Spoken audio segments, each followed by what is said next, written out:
Très chers amis, une petite réflexion sur la foi.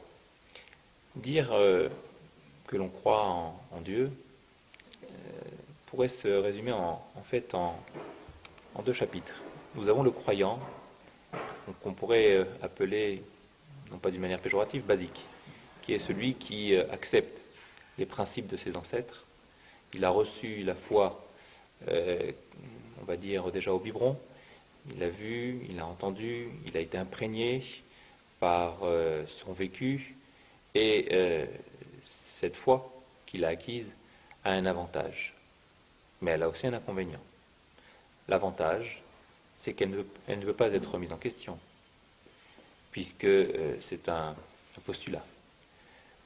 Mais l'inconvénient, c'est que cette foi est superficielle, et elle peut aussi être un écueil et demain être abandonné. Il y a le deuxième cas, c'est celui qui est arrivé à la croyance en Dieu par sa propre initiative, c'est-à-dire qu'il a cherché, il a questionné, il a lu, il s'est imprégné et il est arrivé à sa propre découverte de Dieu, un peu à l'image d'Abraham, qui, tout jeune, s'est posé des questions sur l'existence d'une force divine et a réussi ainsi à développer une philosophie personnelle qui s'appelle la Emouna, la foi. Alors, ce deuxième cas de figure est une Emouna, donc une foi réfléchie. Elle a aussi un avantage, mais un inconvénient. L'avantage qu'elle a, c'est la force de la conviction de la personne qui a travaillé sa Emouna, sa foi, mais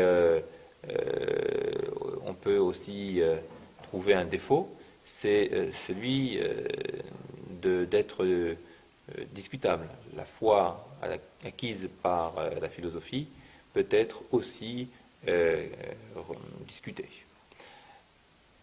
Quelle est la foi alors idéale? Est-ce un croyant, on va dire, familial, ou un croyant plutôt philosophe?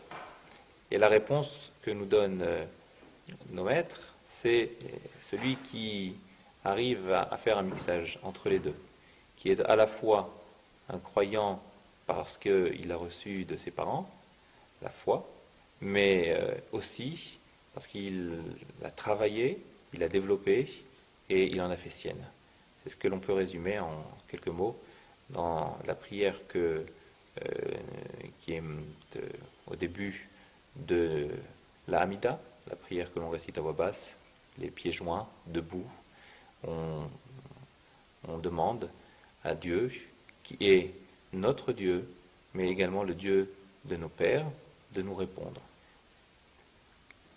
Je conclurai simplement que l'on puisse atteindre cet idéal d'être un croyant à la fois, pour ne pas faire de jeu de mots, parce que j'ai reçu quelque chose de mes parents de très fort, mais aussi parce que j'ai eu l'audace, le courage, la force morale de pousser plus loin cette recherche d'un Dieu, d'une force, d'une divinité, à qui, et vers qui se tournent mes prières, mes pensées et mes convictions.